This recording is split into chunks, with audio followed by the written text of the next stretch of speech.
తమ్మళ్లపల్లి నియోజకవర్గ YCP MLA Peddireddy ద్వారకనాథరెడ్డిపై TDP incharge Dasaripalli Jayachandra Reddy విరుచుకుపడ్డారు. వైసీపీ అధిష్టానం పిలుపు మేరకు జూన్ 4న వెన్నుపోటు దినం పేరుతో ఆ పార్టీ పలుచోట్ల కార్యక్రమాలు నిర్వహించిన విషయం తెలిసిందే. తమ్మళ్లపల్లి నియోజకవర్గ ఎమ్మెల్యే పెద్దిరెడ్డి ద్వారకనాథరెడ్డి ములకల చెరువులో ర్యాలీ నిర్వహించి తెలుగుదేశంపై, జయచంద్రారెడ్డిపై పలు విమర్శలు చేసిన విషయం తెలిసిందే. ఈ నేపథ్యంలో గురువారం ములకల చెరువులోని టీడీపీ కార్యాలయంలో జయచంద్రారెడ్డి ప్రెస్ మీట్ ఏర్పాటు చేశారు. ఈ సందర్భంగా ద్వారకనాథరెడ్డిని ఉతికి ఆరేశారు. గంభీర స్వరంతో ఫైర్ అయ్యారు. గడచిన 5 ఏళ్ల వైసీపీ పాలనలో తమ్మళ్లపల్లి నియోజకవర్గంలో లక్షల టన్నుల ఇసుక అక్రమంగా తరలించారని, తమ్మళ్లపల్లి మల్లయ్యకొండ దేవస్థానంలో ఉన్న పురాతన విగ్రహాన్ని రాత్రికి రాత్రే తరలించేశారని ఆరోపించారు. వందల ఎకరాల భూములు కాజేయడమే కాకుండా సదుం నుంచి గంజాయి బ్యాచ్ ను తీసుకొచ్చి మా మీద తప్పుడు ఆరోపణలు చేస్తే ఊరుకునే ప్రసక్తే లేదని తేల్చి చెప్పారు. మీరు చేసిన పాపాలు పండే రోజులు అతి దగ్గరలోనే ఉన్నాయన్నారు. తమ్మళ్లపల్లి నియోజకవర్గంలో ఎన్డీఏ కూటమి ఏర్పడ్డ ఏడాదిలో తాము చేసిన అభివృద్ధి పనుల గురించి వివరించారు. అంతేకాకుండా నీవు ఏ విధంగా గెలిచావో అందరికీ తెలుసని, నీకు దమ్ముంటే రాజీనామా చేయి, ఎన్నికలకు వెళదాం. గత ఎన్నికల్లో మీ పార్టీకి సైంటిఫిక్ గా 10,000 ఓట్లు వచ్చాయి. ఈసారి 50,000 ఓట్ల మెజార్టీతో మేము గెలుస్తాం. అలా గెలవకపోతే నా ఆస్తి నీకు రాసిచ్చేసి నేను ఈ నియోజకవర్గం విడిచి వెళ్లిపోతా. ఇందుకు నేను సిద్ధం, నువ్వు సిద్ధమా అని ఘాటుగా సవాల్ విసిరారు. అందరికీ నమస్కారం. ఈరోజు ఈ సమావేశానికి ఇచ్చేసిన పెద్దలు, తెలుగుదేశం పార్టీ కుటుంబ సభ్యులు, నాయకులు, కార్యకర్తలకు మరియు నేను రాజకీయాలకు వచ్చిన మొదటి నుంచి నాకెంతో అండగా ఉన్న మీడియా మిత్రులకు అందరికీ పేరు పేరున ధన్యవాదాలు తెలుపుకుంటున్నా. ముఖ్యంగా ఈరోజు చెప్పుకోవాల్సింది, నిన్నటి రోజున ఏదైతే ఈ వైఎస్ఆర్సీపీ ప్రభుత్వం, వైఎస్ఆర్సీపీ నాయకులు కానీ కార్యకర్తలు కానీ వెన్నుపోటు దినం అనేది పెట్టినారో అది వాళ్ళకే చదువుతుందనేది ఇంతవరకు మన నాయకులంతా చెప్పినారు. అది యావత్ రాష్ట్రమే కాదు, యావత్ దేశమే కాదు, యావత్ ప్రపంచానికే తెలిసిందే. వెన్నుపోటుదారులు ఎవరు, వెన్నుపోటు పొడిచింది ఎవరు, వెన్నుపోటు పొడచడం వలన మనకు ప్రజలు మేల్కొని ఎంత పెద్ద రెఫరెండం ఇచ్చినారని చెప్పి ప్రతి ఒక్కరికి తెలిసిందే. దీనిలో గురించి మనం పెద్దగా చెప్పుకోనక్కర్లేదు. ముఖ్యంగా మనం మాట్లాడుకోవాల్సింది మన వలస పక్షి ఎక్కడనో బయట నుంచి వచ్చి ఈడ 2014లో ఓడిపోయిన మన లోకల్ నాయకుని ఒకరిని ఎన్నుపోటు పొడిసి తమ్మలపల్లం లేకుండా హైదరాబాద్ తరిమేసినాడు. తరమడమే కాక మళ్ళా 2024లో అదే మనము లోకల్గా ఉన్న వాళ్ళకే, చదువుకున్నాడైతే వెనకబడిన తమ్మలపల్లిని ముందుకు నడిపిస్తాడు ఎంతో కొంత అని మన అధినాయకులు నారా చంద్రబాబు నాయుడు గారు ఆ రోజు నమ్మి నన్ను పంపిస్తే ఎవరితో అయితే వెళ్ళిపోయినాడో అదే వాళ్ళ కాళ్ళు పట్టుకొని నిన్న నువ్వు ఒక 2 ఎక్స్ఎమ్మెల్యేలు, వాళ్ళ పేర్లు చెప్పనక్కర్లేదు, అందరికీ తెలిసిందే. 2 ఎక్స్ఎమ్మెల్యేలు ఎవరైతే మా ప్రభుత్వం, మా పార్టీ పోషించి పెద్ద చేసి ఆఖరకు వాళ్ళకు నిక్కరకుట్లు కూడా కొన్ని ఇచ్చిన మా పార్టీని ఇడిచిపెట్టి పోయిన వాళ్ళని నువ్వు వాళ్ళ కాళ్ళు పట్టుకొని గెలిచింది కూడా నువ్వు ప్రజలతో కాదు, ప్రజల మద్దతుతో గెలిచింది నేను. ఆ రోజు చెప్పినా ఈ రోజు చెప్తాను, ప్రజల మద్దతుతో గెలిచింది నేను. కేవలం కొందరు ఈ ఎక్స్ఎమ్మెల్యేలను చెప్పుకొని, మేము టీడీపీ నాయకులను చెప్పుకొని ఎవరైతే నీకు దొంగోట్లకు సహకరించినారో వాళ్ళ వలన మాత్రమే నువ్వు గెలవగలిగినావు, సైంటిఫిక్గా, లీగల్గా. అంత తప్ప నువ్వు తమ్మలపల్లిలో నిన్నెవడు గెలిపిలా, రెండోసారి నీకెవరు ఏ ప్రజలు నీకు ఓటేయాల. నీకు నిజంగా ఓటేస్తానంటావు కదా, నిజంగా నీకు ప్రజా మద్దతు ఉంటే ఆ రోజు నువ్వు ఏదైతే ప్రతి బూత్ దగ్గర ఉన్న మా కార్యకర్తలను అందరినీ ఎంత ఇన్సల్టింగ్గా ఎంతగా మాట్లాడే వాళ్ళను భయపెట్టినావో, ఈరోజు దమ్ము ధైర్యం ఉంటే రిజైన్ చేయి. ఇద్దరమే, నేనే ఈసారి మళ్ళీ నీకు పోటీ, ఇద్దరం నిలబడదాం. ఈసారి నువ్వు 10,000తో నువ్వు ఓడించినావు కదా అనుకుంటున్నావు కదా, ఈసారి నేను 50,000 కంటే ఒక్క ఓటు తక్కువ వచ్చినా, 50,000తో నిన్ను ఓడించుకున్న ఒక్క ఓటు తక్కువ వచ్చినా ఖచ్చితంగా నా యావత్ ఆస్తి నీకు రాసిచ్చి నేను నా నియోజకవర్గము, నా గ్రామము, నా ఊరు వదిలిపెట్టిపోతానని చెప్పి ఈ పత్రికాముఖంగా సవాల్ విసురుతున్నా. నీ చేతనైతే ఈ సవాళ్ళు స్వీకరించు. నువ్వు నిజంగా నీకు ప్రజా మద్దతు ఉంటే, నువ్వు నిజంగా ప్రజలతో ఎన్నుకోబడిన ఎమ్మెల్యే అయితే ఈ సవాళ్ళను స్వీకరించి రేపు మన్నాడు ఎప్పుడో నువ్వు రిజైన్ చేయి, ఇద్దరం పోటీ పడదాం. ఖచ్చితంగా 50,000కు ఒక్క ఓటు తక్కువ వచ్చినా నీకే ఇస్తాం. మొత్తం నా నియోజకవర్గంలోనే లేకుండా వెళ్ళిపోతామని చెప్పి మాటిస్తున్నాం. రెండోది, నేను ఏదో మాట్లాడుతున్నాను తమ్మలపల్లి నియోజకవర్గం గురించి. నీకు ఏం తెలుసు తమ్మలపల్లి నియోజకవర్గం గురించి? ఏ రోజైనా తమ్మలపల్లి నియోజకవర్గంలో తిరిగినావా? ఈ పక్క నుంచి ఆ పక్క వరకు ఏ ఒక్క గురించి తెలుసు నీకు? ఒక రైతు గురించి తెలుసా? ఒక చదువుకున్న పిల్లల గురించి తెలుసా? ఎవరి గురించి చదువు?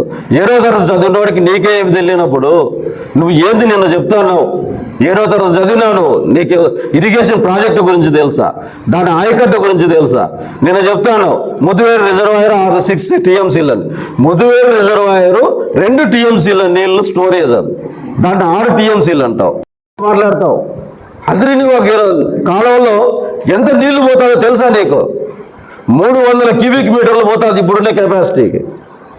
దాన్ని మీ వాళ్ళు ఒక శంషాడు మట్టి కూడా ఎత్తలేకపోతా అంటే మా నాయకుడు, మా అధినాయకుడు నారా చంద్రబాబు నాయుడు గారు రాయలసీమ నీళ్ళు ఖచ్చితంగా నీళ్లు లేకుండా కరువు ప్రాంతం చేసేస్తున్నారు, రాయలసీమ చేస్తున్నారు అని చెప్పి మీరు ఏదైతే ఆ రోజు HNSS ప్రాజెక్ట్ 2002-03లో నాగార్జున కన్స్ట్రక్షన్స్ NCCకి ఏదైతే టెండర్ 12,000 కోట్ల రూపాయలతో మీరు ఇచ్చినారో, తమ్మలపల్లి నియోజకవర్గం నుంచి పుంగనూరు బ్రాంచ్ కెనాల్, దాన్ని మీ మీద నమ్మకం లేక, ఎందుకంటే మీరు అప్పటికే స్టేట్లో 7 నుంచి 8 లక్షల కోట్ల అప్పులు చేసి ఏ ఒక్క అభివృద్ధి పని చేయలే, ఏ పల్లెకు మట్టేసిన పాపాన్ని పోలే. స్టేట్ డెవలప్మెంట్ అనేది బిల్లు మీ దగ్గర, అందుకని మీ మీద నమ్మకం లేక వాళ్ళకు 2002లోనే అగ్రిమెంట్ అయితే గమ్మును పెట్టుకుంటారు. ఎందుకు? ఈ అరాచక పాలన ఎప్పుడైనా పోతుంది. నెక్స్ట్ వచ్చేది మన ప్రభుత్వమే, నెక్స్ట్ వచ్చేది మన కూటమి ప్రభుత్వమే, నెక్స్ట్ వచ్చేది మన అధినాయకులు నారా చంద్రబాబు నాయుడు గారు సీఎం అవుతారు, తర్వాత పని చేసుకుందాంలే అని చెప్పి మీ దగ్గర అగ్రిమెంట్ చేసి సైలెంట్గా పెట్టిపోతే, దాన్ని మేమేందో చేస్తే అందరినీ వాళ్ళు చేయాలనుకుంటే ఈరోజు కాంక్రీట్ లైనింగ్ వేస్తారని. అసలు నీకు తెలుసా అది ఏందని? సిమెంట్ వేస్తున్నారంటావా? కాంక్రీట్ లైనింగ్ తెలుసా నీకు? ఎందుకు కాంక్రీట్ లైనింగ్? ఈరోజు నువ్వు ఎప్పుడైనా ఇప్పుడు పోతా ఉంటావు, హైదరాబాద్ పోయింటావు నువ్వు 1 సారి 2 సార్లు. మీ అన్న వాళ్ళు పిలిపించింట, అది కూడా ఎందుకంటే నువ్వు పొంగునూరు దాటి ఆడికి పోలే. యాపొద్దు నువ్వు పొంగునూరు తిరుపతి తప్ప ఆడితే చూసిందిలే. మొట్టమొదటి చూసింది నువ్వు మా తమ్మలపల్లి ఒకటే. ఈ తమ్మలపల్లి నాశనం చేసినావు. మా యువ నాయకులు చెప్పినట్లు 3T ఎమ్మెల్యేగా ఈడ చాలా పేరు తెచ్చుకున్నావు. ఈరోజు మేము అదే 1217 కోట్ల HNSS ప్రాజెక్టులో ఏదైతే మీరు టెండర్లు ఇచ్చినారో దాన్ని ఇంత అవసరం లేదు. మనకు 300 క్యూబిక్ మీటర్లు ఇక్కడి నుంచి వాటర్ పోవాల. ఈ ఫ్లోయింగ్ కావడానికి మనకు ఇక్కడ కట్టలు దిగిపోతున్నాయి, నీళ్లు నిలిచిపోతున్నాయి, సరిగా కాలువలు స్లోప్ కదరిగా లేదు. దీన్ని కాంక్రీట్ లైనింగ్ లాగా కేసీ కెనాల్ ఎట్లుందనో దానివల్ల కాంక్రీట్ లైనింగ్ వేస్తేనే ఇది నీళ్లు పారుతుందని చెప్పి మా అధినాయకులు దీని మీద స్టడీ చేసి అదే 1217 కోట్ల ప్రాజెక్టుని 480 కోట్ల ప్రాజెక్టు 480 కోట్లకు కుదించి కాంక్రీట్ లైనింగ్ ఇచ్చి అదే వాటర్ ఎంతైతే మనం ఆ రోజు 300 క్యూబిక్ మీటర్లు పంపింగ్ చేయాలనుకున్నామో ఆ పంపింగ్ ఏదైతే మన దగ్గర పంపులు ఆల్రెడీ ఇన్స్టాల్ చేస్తున్నామో ఆ పంపుల ద్వారా నీళ్లు పంపించాలని చెప్పి చేసిన ఘనత మాది. ఆ రోజైనా దీని గురించి నీకు తెలుసా? 1 క్యూబిక్ మీటర్ వాటర్ అంటే ఏం తెలుసా? 300 క్యూబిక్ మీటర్ల వాటర్లు అంటే నీకు తెలుసా? అట్లీస్ట్ 1 ఇంచు వాటర్ 2 ఇంచీలు అంటే తెలుసా? తెలియకుండా మాట్లాడొద్దు. ద్వారనాథ్ రెడ్డి గారు మా తమ్మలపల్లిలో గెలిచిన దొంగ ఎమ్మెల్యే, ఇంతకంటే నీకు పదాలు లేవు. 3T పదము నీదే, దొంగ ఎమ్మెల్యే నీదే. ఏమీ తెలియకుండా మాట్లాడే నువ్వు ఎట్లా ఎమ్మెల్యే అయినావో ఎవరికి తెలియదు. రెండవది, మీరేదో అంటున్నావు తమ్మలపల్లి ప్రజలంతా ఆయనకు ఏడున్నాడు అని వెనక ఎవరు వచ్చినా వెనక పొంగునూరు నుంచి తిరుపతి నుంచి గంజాయి బ్యాచ్ను తాపించుకొని వచ్చి ఈడ వరుసగా ఎంతో చేసినట్టు ఏదో అయిపోతుంది అన్నట్లు ఆటి నుంచి కొత్తకోట నుంచి పీటీఎం నుంచి మొలకల చెరువుకు వచ్చి ఈడేదో నీకు నోటుకొచ్చి 4 మాటలు మాట్లాడి పోవడమా నీదే? ఇన్ని రోజులు ప్రభుత్వం ఏర్పడిన సంవత్సరం కాలంగా నిన్ను కాన్స్టిట్యూన్సీలో తిరగనీలే. ఈ రోజు కూడా, నిన్నటి రోజు కూడా నువ్వు తిరగనిచ్చేవాడు కాదు, తిరిగేవాడు కాదు నువ్వు. నిన్నటి రోజున ఏంటంటే మీకు స్టేట్ లెవెల్ ఇది, స్టేట్లో పర్మిషన్ ఇచ్చినారు, వాళ్ళు ఏదో చేసుకోవాలంటే చేయని అని వదిలిపెట్టినారు కాబట్టి మా తమ్మలపల్లి ప్రజలు నిన్ను రానిచ్చినారు. ఈ 12 నెలలుగా తిరగనోడు నిన్నొచ్చి ఎందుకు ఏదో మాట్లాడుతున్నావు, ఇష్టానికి ఏదో నోరు ఉంది కదా అని చెప్పి మాట్లాడడం కాదు. రెండోది ఏదో ఎలక్ట్రికల్ గురించి మాట్లాడుతున్నావు, నీకు అర్హతనే ఉందా, నీకు మాట్లాడే అర్హత? 6 సబ్స్టేషన్లు తెచ్చినా అంటున్నావు, పేపర్లో తేవడం కాదు. 5 ఏళ్ళు మీ అన్న ఎలక్ట్రికల్ మినిస్టర్ ఏం చేసినాడే ఆమె తమ్మలపల్లి నియోజకవర్గానికి? ఏ ఒక సబ్స్టేషన్ అన్న తెచ్చినాడా? ఈరోజు మాట్లాడుతాను, మేము 60 దాంట్లో భూమి పూజ చేసేది కాదయ్యా, నేను కూడా చేస్తా ఒక 1000 పూజలు, 1000 టెంకాయలే. నీ దగ్గర ఉండే తందన బ్యాచ్, గంజాయి బ్యాచ్ ఎరగలు వేసుకొని తందాన్ని కొట్టించుకొని 4 జీపులు వేసుకొని వచ్చి చేసేది కాదు. అభివృద్ధి అంటే చేసి చూపించాలి. ఈరోజు మాకు జరుగుతుంది. అందరినీ ఏ ఒక్కరిని రమ్మనండి, ఏ ఒక్కరిని వచ్చి ఇది అభివృద్ధి కాదని చెప్పానండి. 50% ఆఫ్ ది వర్క్ ఒక్క సంవత్సరంలోనే 50% కంప్లీట్ చేసి, ఇంకొక నెలలో కంప్లీట్ చేసి జూలైలో నీళ్ళు ఇస్తామని చెప్పినాం రైతాంగానికి. జూలైలో నీళ్ళు వదులుతున్నాం. ఈరోజు సబ్స్టేషన్ల గురించి చెప్తున్నావు. నువ్వు 6 ఇచ్చినావా? నువ్వు ఊరికే 6 రాళ్ళు వేసినావు.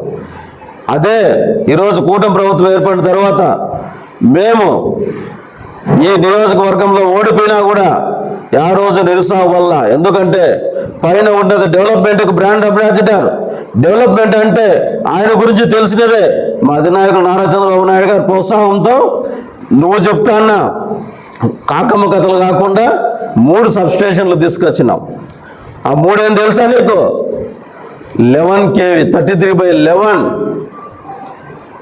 2 తెస్తే, ఒకటి పీటీఎంలో, ఒకటి మొలకల్చెరు మండలంలో 2 తెస్తే ఆల్రెడీ స్టార్ట్ అవుతున్నాయి. దాంతోపాటు ఎక్కువ ప్రాబ్లం ఉంది మనకు పవర్ అని చెప్పి 133, నీకు ఇంగ్లీష్ రాదు అందుకే తెలుగులో చెప్తాను. 133/11 kV లైన్ ఒకటి 60 కోట్లతో. నువ్వేదైతే నీ అనుచరులతో కొట్టేయాలని చూసినావు ల్యాండ్ చెన్నామరమెట్టి మీద, ఆడనే నేను 133 kV లైన్ 133 kV లైన్ను ఇన్స్టాల్ చేస్తా ఉన్నాం. పవర్ అది మా ప్రభుత్వానికి ఉండే విజ్ఞత, మా నాయకులకు ఉండే విజ్ఞత, డెవలప్మెంట్ మీద మా అధినాయకులకు ఉండేది విజ్ఞత. అంతేగాని పేపర్లకు చేతలకు చేసాడు కాదు. మా దాంట్లో ఎవరు ఎలక్ట్రికల్ మినిస్టర్ లేడు నీలాగా, నీ ఇంట్లో లాగా, అయినా తెప్పించగలిగినాం. రెండవది జిఎన్ఎస్ఎస్ గురించి మాట్లాడతాం. జిఎన్ఎస్ఎస్ అంటే గండికోట కాదయ్యా, నీకు అది తెలుసో తెలియదో. గాలేరు నగరి సుజల స్రవంతి, బాగా నోట్ చేసుకో, నీ మనసులో ఎవరన్నా ఉంటే రాసుకో తెలుగులో. గాలేరు నగరి సుజల స్రవంతి గండికోట నుంచి వచ్చే కాదు, గండికోటకు వస్తే గండికోట నుంచి మనకు వస్తాయి. ఆ జిఎన్ఎస్ఎస్లో నువ్వు 5,300 కోట్లు కాదు నీ పిఎల్ఆర్ కంపెనీకి ఇస్తే, పిఎల్ఆర్ ప్రాజెక్ట్కి ఇస్తే నువ్వు ఏం చేసినావు? ఫస్ట్ చేయాల్సింది ఆర్ఎన్ఆర్ అంటే అదే తెలుసా నీకు? ఆర్ఎన్ఆర్ అంటే భూములు కోల్పోయిన వాళ్ళకి, ఇల్లులు కోల్పోయిన వాళ్ళకు, ఆస్తులు కోల్పోయిన వాళ్ళకు ఫస్ట్ డబ్బులు ఇవ్వాల. నువ్వేం చేసినావు? వీళ్ళిద్దరిగా ఇచ్చినట్లు సంతకాలు పెట్టుకొని 934 కోట్లు డ్రా చేసినావు. ఎవరికి ఇచ్చినావు నువ్వు? యా రైతుకి ఇచ్చినావు? యా భూములు పోగొట్టుకున్నానికి ఇచ్చినావు? యా ఆస్తులు పోగొట్టుకున్నానికి ఇచ్చినావు? ఒకసారి నీకు తెలియకపోతే చదువుకున్న మీ అన్న కొడుకున్నాడు నాలాగా, ఆయన కూడా ఇంజనీరింగే, ఆయన అడుగు. లేదంటే చదువుకున్న మీ అన్న ఉన్నాడు ఇంట్లో, మీ అన్నను అడుగు, చెప్తాను నీకు విషయాలు. మళ్ళీ దీని గురించి మాట్లాడతా. ముదివేరు రిజర్వాయర్ ఎస్టిమేషన్ ఎంతో తెలుసునా నీకు? ముదివేరు రిజర్వాయర్ కెపాసిటీ ఇప్పుడే చెప్పినా ఆ టీఎంసీలు అంటావు. తెలిసి తెలియక మాట్లాడతావు, తెలిసి తెలియక మాట్లాడే జనాల్లో సులకన అవుతావు. పాట్ హోల్స్ అంటే మీరు 5 సంవత్సరాలుగా యా రోజు ఒక చెంచాడు మట్టి వేయకున్నా ఎట్లయితే గుంతల రోడ్లు ఉన్నాయో వీటి అన్నిటికీ పాట్ హోల్స్ అన్నిటినీ ఫిల్ చేపించి, నువ్వు ఏదైతే బెదిరించి నీకు డబ్బులు లేదని చెప్పి బాలాజీ కన్స్ట్రక్షన్తో రోడ్డు శాంక్షన్ అయితే వాళ్ళకు ముదివేడు క్రాస్ నుంచి తంబోలపల్లి రోడ్డు శాంక్షన్ అయితే ఏదైతే నువ్వు బెదిరించి ఆపింటివో మన ప్రభుత్వం వస్తాన్ని స్టార్ట్ చేయడము, దాని మీద ఏపీఎస్ఆర్టీసీ వాళ్ళు ప్రశంసలు పొందినాం. ఇది మా గురించి కానీ తంబలపల్లి గురించి కానీ ఆలోచించే వ్యక్తులం కాబట్టి ఈరోజు నువ్వు తెలుగుదేశం నాయకులు అది ఇది ఏంది చేస్తున్నావు, నువ్వు ఏం మాట్లాడుతున్నావు ఒకసారి తెలుసుకో. ఈరోజు పోతా నువ్వు ఎట్లా వలస పక్షివి, నువ్వు ఆ రోజు కాన్స్టిట్యూన్సీలో ఉండవు, ఆ రోజు నీ కాన్స్టిట్యూన్సీతో సంబంధాలు లేవు, ఆ రోజు నీ బంధువులు కానీ ఇంకోరు కానీ ఎవడు లేడు. ఈరోజు నువ్వు పోతానావు, ఏమని చెప్తానావు, పోతా కన్నెమడుగులో నీ గంజాయి బ్యాచ్తో మా జెండా ఆ పక్కన ఉంటే ఈ పక్క జెండాను నాటుతావా? అంటే జెండా నాటితే అయిపోయినా రేపటి నుంచి నీకు కావలు పెట్టి నీ జెండాలకి నీ మనసులో చూద్దాం ఏమవుతుందో. అనవసరమైన రెచ్చగొట్టే వ్యాఖ్యలు చేసి ప్రశాంతంగా ఉండాలనుకున్న తంబోలపల్లిని మళ్ళా ముందు రోజులు తీసుకురావద్దు జగన్నాథ్ రెడ్డి గారు. ఇదే నీకు హెచ్చరిస్తున్నా. నీకు చేతనైతే దమ్ముంటే నేను చెప్పిన ఛాలెంజ్కి ఒకటి రిజైన్ చేసిరా, ఇద్దరం నిలబడదాం. ఈసారి 50,000 కంటే ఒక ఓటు తక్కువైనా ఒప్పుకోను, ఒక ఓటు తక్కువైనా నేను వెళ్ళిపోతా ఇక్కడి నుంచి కాన్స్టిట్యున్సీ వదిలి. రెండోది, డెవలప్మెంట్ గురించి ఎప్పుడు మాట్లాడద్దు. డెవలప్మెంట్ అంటే మీనింగే తెలియని, అర్థమే తెలియని బ్లడ్ మీది. డెవలప్మెంట్ అంటే ఏంటి అనేది స్టేటే కాదు ప్రపంచానికి తెలిసిన నాయకులు మా అధినాయకులు నారా చంద్రబాబు నాయుడు గారు అందరికీ తెలియజెప్పిన నాయకులు. దానికి తోడుగా ఉన్న మా యువ నాయకులు నారా లోకేష్ బాబు గారు. అంత తప్ప వీటివన్నిటి మాట్లాడేది మళ్ళా ఈసారి గంజాయి బ్యాచ్ని వేసుకొచ్చేది ఇట్లా చేష్టలు చేస్తే తగిన మూల్యం చెల్లించుకోవాల్సి వస్తుంది జగన్నాథ్ రెడ్డి గారు. ఇది మాత్రం అన్నీ గుర్తుపెట్టుకోండి. మీరు చేసింది ఏమి ఈరోజు మేము వచ్చిన సంవత్సరంలోనే 300 కోట్లు అభివృద్ధి పనులు తెచ్చినాం. 175 కోట్లు నోట్ చేసుకో, నీలాగా కాకిలేకలు చెప్పను నేను. 175 కోట్లు హెచ్ఎన్ఎస్ఎస్ కాంక్రీట్ లైనింగ్ ఓన్లీ తంబోలపల్లి, 25 కోట్లు ఎన్ఆర్జీఎస్సి, దాన్ని ముదివేడు రిజర్వాయర్ మందు 2 టీఎంసీలు నీళ్ళు, 759 కోట్లు. పత్రికాముఖంగా మీరు కూడా ఒకసారి నోట్ చేసుకోండి. 759 కోట్లు, దాంట్లో 154 కోట్లు ఆర్ఎన్ఆర్ ప్యాకేజ్. ఇల్లులు కోల్పోయిన రైతులకి, భూములు కోల్పోయిన రైతులకి దాదాపు 1000 ఎకరాలు దాని కింద భూములు కోల్పోతారు. ఆ రైతులకు అందరికీ డబ్బులు ఇవ్వడానికి 154 నుంచి 157 కోట్ల రూపాయల గవర్నమెంట్ దానికి ఆర్ఎన్ఆర్ ప్యాకేజ్ కింద పెట్టి, దాని కింద ఒక 10 కోట్లు మిస్లేనియస్ కింద పెట్టి 167 కోట్లు ఆర్ఎన్ఆర్ ప్యాకేజ్ రిలీజ్ చేస్తే నువ్వేం చేసినావు? ఈ 167 కోట్లు నీ ఊరికే మన్ను పోసి కట్టకు పోసి డ్రా చేసినావు. నువ్వు మాట్లాడేవాడు ఈ పొద్దు రిజర్వాయర్ 3 మండలాలకని. అసలు దాని గురించి తెలుసా నీకు? ఈ అందరినీ నుంచి వచ్చే నీళ్ళని ఆడొక చోట స్టాక్ పెట్టి దాని నుంచి తాగునీళ్లకు ఒక 25,000 ఎకరాలు ఆయకట్టుకు నీళ్ళు చేసిన ప్రయత్నం అది. దాన్ని నిర్వీర్యం చేసినావు. ఆడున్నావు దాని కింద భూములు కోల్పోయిన, ఇల్లు కోల్పోయిన రైతులందరినీ రోడ్డు పాలన చేసినావు. అది నువ్వు చేసింది. ముందు ఈ లెక్క తెలుసు. 167 కోట్లు ఏదైతే మా ప్రజలకు రావాలనో అది నువ్వు ఇప్పి తర్వాత నువ్వు మాట్లాడు. ఏదైతే నువ్వు ఈరోజు జిఎన్ఎస్ఎస్ గాలేరు నగర్ సుజల స్రవంతి ద్వారా భూములు కోల్పోయిన మా కాన్స్టిట్యున్సీలో ఈ 934 కోట్లు డ్రా చేసుకున్నావు, అది మాకు సంబంధం లే. నా తంబలపల్లి నియోజకవర్గంలో 150 కోట్లు రావాలా ల్యాండ్, ఆ డబ్బులు ఇప్పించు. ఆ 167 కోట్లు ఇప్పించు. మీరు తినేసిండేటివి తర్వాత మాట్లాడతావు. నువ్వు దీళ్ళ గురించి మాట్లాడే అర్హత లేదు నీకు. ఇంకా డెవలప్మెంట్ గురించి అడుగుతున్నావు. నువ్వు చేసింది ఏంది? మేము వదిలిపెట్టి 2018లో మా ప్రభుత్వం శాంక్షన్ చేసి వదిలిపెట్టిన 500 కోట్లు ఏదైతే పిఎంజిఎస్వై కింద ఉందో ఆ ఒక్కటి నీ క్వారీల దగ్గరికి, నీ బినామీల ఇండ్ల దగ్గరికి, ఏడాడ డీకేటీల భూములు కొట్టేళ్ళ దానిల దగ్గరికి ఎత్తుపోయి రోడ్లు వేసుకున్నావు తప్ప నువ్వు చేసిన డెవలప్మెంట్ ఏంది లేదు. దోసుకోబోయేది కొల్లలు. ఎవరికి అసలు పర్మిషన్ లేకుండా కొట్టేసిన కంకర. ఈ పొద్దుడికి నువ్వు ఏవైతే కంకర కొట్టి నీకు అవి మిగిలింది ఉందో దాన్ని అన్నింటినీ బ్లాక్ చేసి పెట్టినాం. ఇవన్నీ ఊరికే వదలవు ద్వారకనాథ్ రెడ్డి గారు. ఈ పొద్దు ఏదో అయింది అనుకుంటున్నావేమో, ఈరోజు ఏదో గంజాయి బ్యాచ్ తిప్పేసి తంబోలపల్లి మళ్ళీ అలజడి సృష్టించిన అనుకుంటున్నావేమో. తంబోలపల్లి ప్రశాంతంగా ఉండాలని, తంబోలపల్లి నియోజకవర్గంలో ప్రశాంతంగా ప్రజలు ఉండాలని చెప్పి ఎన్నో రోజులుగా ప్రయత్నం చేసిన మా అధినాయకులు నారా చంద్రబాబు నాయుడు గారు రాయలసీమలో ఫ్రాక్షన్ ఉండకూడదని చెప్పి పోరాడిన వ్యక్తికి ఈరోజు మళ్ళీ చూపిస్తావా? ఏం తెలుసు నీకు తంబోలపల్లి గురించి? రైతు ఉద్యమం స్టార్ట్ అయింది తంబోలపల్లిలో, నెక్సలిజం స్టార్ట్ అయింది తంబోలపల్లిలో, రాడికల్ స్టార్ట్ అయింది తంబోలపల్లిలో. ఆ రోజే పెత్తందారుల మీద పోరాడిన గడ్డ ఇది తంబోలపల్లి. నీకేం తెలుసు? ఆ రోజున నీ మూలలు ఉన్నాయా తంబోలపల్లిలో? కొందరు శంశాలు వేసుకొని కొందరు నాయకులు నీకు వశపరుచుకుంటావు తప్ప తంబోలపల్లి గురించి నీకు ఇంకా కరెక్ట్గా తెలియదు. తెలియజెప్తాం. ఒక సంవత్సరం నేను కాన్స్టిట్యున్సీలోకి రానిలా, నిన్న స్టేట్ పర్మిషన్తో వచ్చినావు. ఈసారి నువ్వు రావడం ఎట్లుంటుందో చూడు, ఎట్లా వచ్చి చూడు ఈసారి ఏం తెలుస్తుందో. తంబోలపల్లి నియోజకవర్గంలో తంబోలపల్లి ప్రజలు నీకు ఎట్లా ఏంటో అనేది ఈసారి నువ్వు వచ్చినామని చూపిస్తాం. ఓకే, అనవసరమైన మాటలు మాట్లాడొద్దు. డెవలప్మెంట్ గురించి అడుగుతాను. ఈ రోజు వచ్చిన సంవత్సరంలోనే ఎన్ఆర్జీఎస్సీ కింద సీసీ రోడ్లకు 25 కోట్లు. నీలాగా పిఎల్ఆర్ కంపెనీలోని తొత్తుగాడితో చెప్పిలా ప్రతి ఊర్లోన, ప్రతి పల్లెల్లోన, ప్రతి గ్రామంలోన, ప్రతి మండలంలోన మా కార్యకర్తలతో పనులు చేపిస్తున్నాం.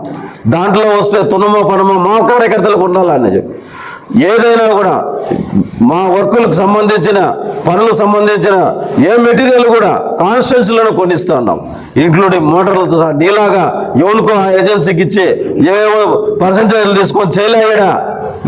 నీ పిఎల్ఆర్ కంపెనీ లాగా ఒక కంపెనీ పెట్టి చేయలే. ప్రతి పౌరుడు ఎవరైతే మాకు కూటమి ప్రభుత్వానికి గెలవడానికి, కూటమి ప్రభుత్వానికి ఇంత గొప్ప మెజారిటీ ఇవ్వడానికి కష్టపడినారు, ప్రతి ఒక్కరూ పార్టీలో భాగమే అని చెప్పి చేస్తున్నాం. ఇంకా నువ్వు చెప్తున్నావు అదంటే తెలుసా నీకు? ఇన్ని నా కాన్స్టిట్యున్సీలో దాదాపు 1000 కోట్లు ఎత్తుకొని పోయినావు. మినరల్ ఫండ్స్ని 1000 కోట్లు దోచుకుంటాం. యాపొద్దైనా డిఎంఎఫ్ కిందన్నా కాన్స్టిట్యున్సీ కింద చేద్దాం ఆలోచించినావేమయ్యా? దాదాపు నాకు తంబోలపల్లి కాన్స్టిట్యున్సీలోనే నువ్వు కంకర్ ద్వారా, గ్రానైట్ ద్వారా, క్వార్జ్ ద్వారా, ఇసుక ద్వారా సంపాదించింది 40-50 వేల కోట్లు. ఈ 50 వేల కోట్ల కనీసం 1% అన్నా కూడా 1%, 500 కోట్లనే డిఎంఎఫ్ ఫండ్ తెచ్చినావయ్యా? DMF, district mineral fund. ఏదైతే మనం ఈ మినరల్ మన ఎక్స్ట్రాక్షన్ తీసుకోబోతారో, ఈ ఇసుక ద్వారా కానీ కంకర ద్వారా కానీ గవర్నమెంట్కి ఏదైతే డబ్బులు కడతారో ఆ డబ్బులు అకౌంట్ నుంచి మళ్ళా మనకు వస్తారు, మన కాన్స్టిట్యున్సీ డెవలప్మెంట్. దాన్ని ఈ సంవత్సరంలోనే మీ అందరికీ తెలుసు, వీళ్ళ కంకర్ మిషన్లు తప్ప వేరేట్లు లేవని. కానీ 6 కోట్ల రూపాయలు ఈరోజు మనం డబ్బులు కట్టిన మన ఫండ్ను మనం కాన్స్టిట్యున్సీ డెవలప్మెంట్కి తీసుకొచ్చినాం. 6 కోట్ల రూపాయలు. జేజేఎం కింద 5 కోట్లు తెచ్చినాం.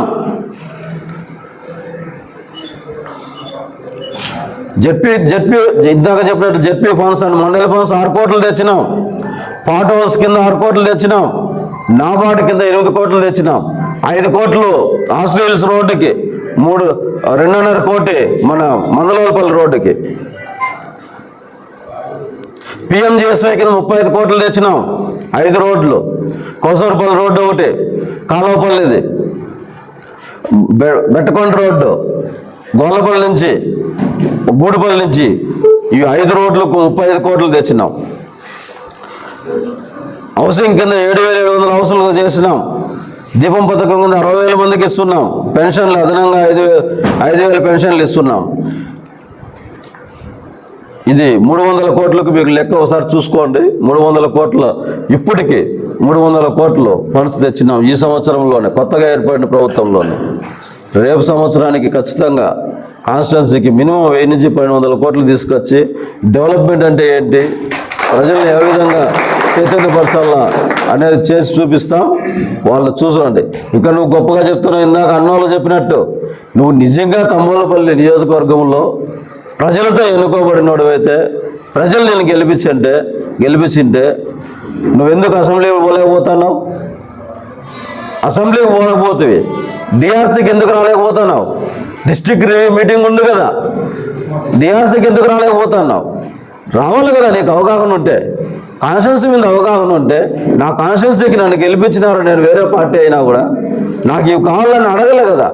ఏంది అడగకుండా ఏమీ చేయకుండా ఊరికే అనవసరంగా ఏదో ఆ పుణ్యానికి అమావాస్యకు వచ్చినట్లు వచ్చి ఈ విధంగా అలజడి సృష్టించి నియోజకవర్గంలో అలజడి సృష్టించాలని చూస్తే మీ ఆటలు చెల్లవు. ఆ కాలం పోయింది. ఇది కూడా ఏదైతే గుర్తుపెట్టుకో, 9 నెలలు నువ్వు ఏ మండలం పెట్టి జరిపించలేకపోయినావు. తంబోలపల్లి ప్రజలు అంటే అది. ఏదైనా మండలం పెట్టి జరిపించగలిగినావా? లాస్ట్కి ఏం చేసినావు? నువ్వు ఆటికి పోయి ఏడ్చుకున్నావు. ఆటికి జెడ్పీ మీటింగ్ చిత్తూరులో పోయి ఏడ్చుకున్నావు. తంబోలపల్లిలో నన్ను మండలం పెట్టి జరిపిన లేదు అని. అది నీది, మేము ఏడ్చుకోలే. అదే ఆఫీసర్లు మాట్లాడే నువ్వు ఎవరైతే ఇనానిమస్గా ఒక రౌడీ షీటర్లని ఏమాత్రం ప్రజాభిప్రాయం లేకుండా ఇనానిమస్గా నువ్వు నిలబెట్టిన ఈ క్యాండిడేట్లు వీళ్ళందరూ మొత్తం వైసీపీ వాళ్ళు ఉన్నారు కోరంలో. మా వాళ్ళు లేరు కాబట్టి ఆపుతున్నామంటే ఆఫీసర్లు దిగొచ్చి తంబోలపల్లి నియోజకవర్గానికి కోరంలో మీ వాళ్ళని చేరుస్తున్నామంటే మా వాళ్ళని చేర్చిన తర్వాతే తంబోలపల్లి నియోజకవర్గంలో మండల మీట్లు జరిగినాయి. తంబోలపల్లి నియోజకవర్గం ప్రజలు కానీ తెలుగుదేశం నాయకులు కానీ ఎవరు మా వాళ్ళ అనుమతి లేకోకుండా నువ్వు అమ్మ చెరువు బిట్ట గిందెకి కూడా దిగలేవని చెప్పేది గుర్తుపెట్టుకోమని చెప్పి గుర్తుపెట్టుకొని మళ్ళాడమని చెప్పి విజ్ఞప్తి చేస్తున్నాం. ఇంతేకాదు ఇంకా ఏదైనా ఈ రోజుటికి అయిపోయింది. ఈరోజు నువ్వు అడిగిన అంద్రీనివా గురించి చెప్పినావు, నువ్వు అడిగిన గాలేరి నగర్ గురించి చెప్పినావు, నువ్వు అడిగిన ఎలక్ట్రికల్ గురించి చెప్పినావు, నువ్వు అడిగిన రోడ్ల డెవలప్మెంట్ గురించి చెప్పినావు. నీకు తెలియని డెవలప్మెంట్ ఏందో చెప్పినాం మీడియా ముఖంగా. ఇంకా ఏదైనా నువ్వు ఏది మాట్లాడాలన్నా మా ప్రభుత్వం గురించి కానీ తంబోలపల్లి గురించి కానీ ఏదైనా మాట్లాడాలంటే నీ దగ్గర ఉన్న చదువుకున్న వాళ్ళతో నలుగురితో అడిగి తెలుసుకొని మాట్లాడు. అంత తప్ప ఈడేదో జరుగుతుందనేది కాదు. ఇంకొకటి ఈసారి హెచ్చరిస్తున్నా, మొన్న నువ్వు మొత్తం నీ దగ్గర వచ్చిన జనాల్లో 50%, 60% అంతా నీ వెనకలు వచ్చింది మీ ఊరి నుంచి తెచ్చుకున్నావు. ఈరోజు నేను ఆడి నుంచి తెచ్చుకోనక్కర్లే. నా ఊరు ఇది, నా మండలం ఇది, నా ఊరు నా నియోజకవర్గం ఇది. నా నియోజకవర్గంలో నేను పిలుపునిస్తే నీలాంటి నువ్వు తెచ్చుకున్న వాళ్ళలో 10 మంది వస్తారు. ఇవన్నీ ఇడిచిపెట్టి నీకు ఏదో ప్రజా మద్దతు ఉంది ఇట్లాంటివన్నీ పనికిమాలిన మాటలు మాట్లాడకుండా నీ పాటికి ఏదో మీ అన్న ఏదో నీకేడో తిరుపతిలో ఇల్లు కట్టించినాడు, దాన్ని చూసుకో. ఎందుకంటే ఆల్రెడీ ఇప్పటికే ఇంకా అప్పుడే అయిపోయింది అనుకోవద్దు. మీరు ఏదైతే మొదలు పెట్టినారో 39,000 ఎకరాలు నా నియోజకవర్గం నుంచి ఫ్రీ హోల్డ్ చేయాలని చెప్పి ఏదైతే మొదలు పెట్టినారో అది 22,000 ఎకరాలు వెనక్కి తీసుకొచ్చినాం. ఇంకా 17,000 ఎకరాలు వెనక్కి తీసుకొస్తున్నాం. మీలాగా ఆ అడవులను కూడా దోచుకొని మీ పేర్ల మీద రాసుకోలే. ఆల్రెడీ నువ్వు ఆ కేసులో ఉన్నావు. మీ అన్న అడవి దోచుకున్నాడు. ఇంకా తంబోలపల్లి ఇంకా స్టార్ట్ కాలే, ఆల్రెడీ ఇంకా మొదలవుతుంది. నాయన నువ్వేమి బాధపడద్దు. దగ్గరలో లిక్కర్ కేసులో మీ అన్న కొడుకు పోతాడు జైలుకి. అటవీ శాఖ భూమిలో మీ అన్న నువ్వు కూడా జైలుకు పోతారు. దగ్గరలో నేను ఇక్కడ తంబోలపల్లి నియోజకవర్గంలో ఉన్నా. తంబోలపల్లి నియోజకవర్గంలోనే వైసీపీ సానుభూతి పరులకు లీడర్లకు హెచ్చరిస్తున్నా. మీ నాయకుడు ఎన్ని రోజులు ఉన్నాడో, సంవత్సరానికి ఈ రోజు రాగలిగినాడు. అది కూడా స్టేట్ పాలసీ అంటే స్టేట్ అంతా పర్మిషన్ ఇచ్చినారంటే రాగలిగినాడు. దీన్ని అడ్డం పెట్టుకొని మీరు ఏదన్నా చేయడానికి ప్రయత్నిస్తే ఖచ్చితంగా తంబోలపల్లి నియోజకవర్గంలో ఏ ఒక్క కార్యకర్త కానీ మా తెలుగుదేశం పార్టీ నాయకులు కార్యకర్తలు ఇన్ని రోజులుగా శాంతియుత తంబోలపల్లి ఉండాలని చెప్పి మేము పాటిస్తున్నాం. ఈ శాంతియుతానికి మీ నాయకుడు ఏదో వచ్చినాడు, నిన్న ఏదో మాట్లాడినాడు, ఇదే అదని మీరు ఏదైనా మళ్ళీ మొదలు పెట్టాలని చూస్తే ఖచ్చితంగా ప్రశాంతంగా ఉన్న తంబోలపల్లిలో కోపం వస్తే మా కార్యకర్తలకు నాయకులకు ప్రజలకు కోపం వస్తే ఎట్లుంటుందో మీరు చవి చూస్తారు. ఇది మీకు హెచ్చరిస్తున్నారు. ప్రతి వైసీపీ సానుభూతి పనికి వైసీపీ నాయకునికి హెచ్చరిస్తున్నా. రేపటి నుంచి ఇక్కడనే ఏ చిన్న పొరపాటు ఏదో మీ నాయకుడు ఏదో ఇదే అది చెప్పినాడని చెప్పి ఏ చిన్నది కానీ మా కార్యకర్తల మీద ప్రయత్నం చేసినారంటే ఖచ్చితంగా మరుసటి రోజే మీరు ఇక్కడ కాదు మీ నాయకుడి దగ్గరికి వెళ్తారు.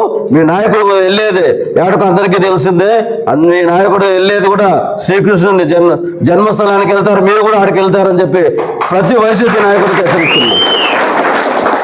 సర్లో జైల్లోకి పోయినారే కృష్ణమోహన్ రెడ్డి కావచ్చు, నిరంజన్ రెడ్డి కావచ్చు, మీ ఇంటెలిజెన్స్ ఆంజనేయులు కావచ్చు.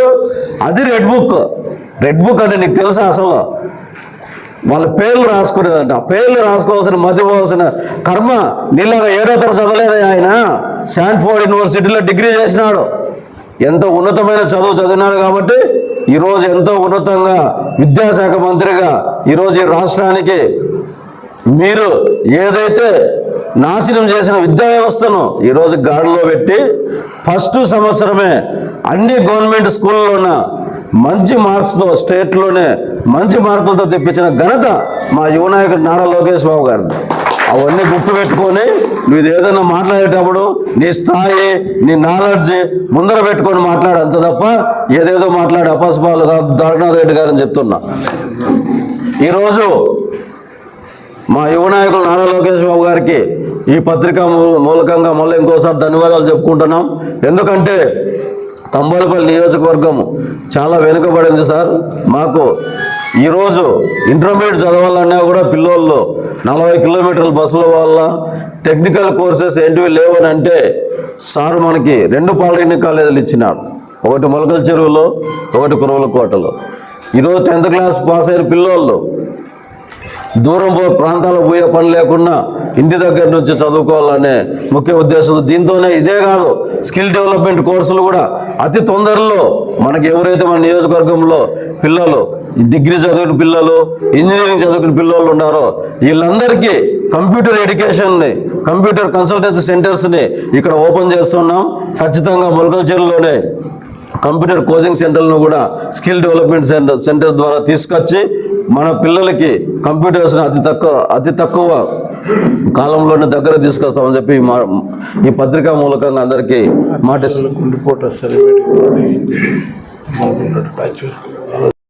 ఇంతకాలం జయచంద్రారెడ్డిలో మృదు స్వభావాన్ని మాత్రమే చూసిన టీడీపీ శ్రేణులకు గురువారం నాటి ఆయన గంభీరత్వం, ఘాటు పదజాలం చూసి ఒకవైపు ఆశ్చర్యం, మరోవైపు ఆనందం వ్యక్తం చేశారు.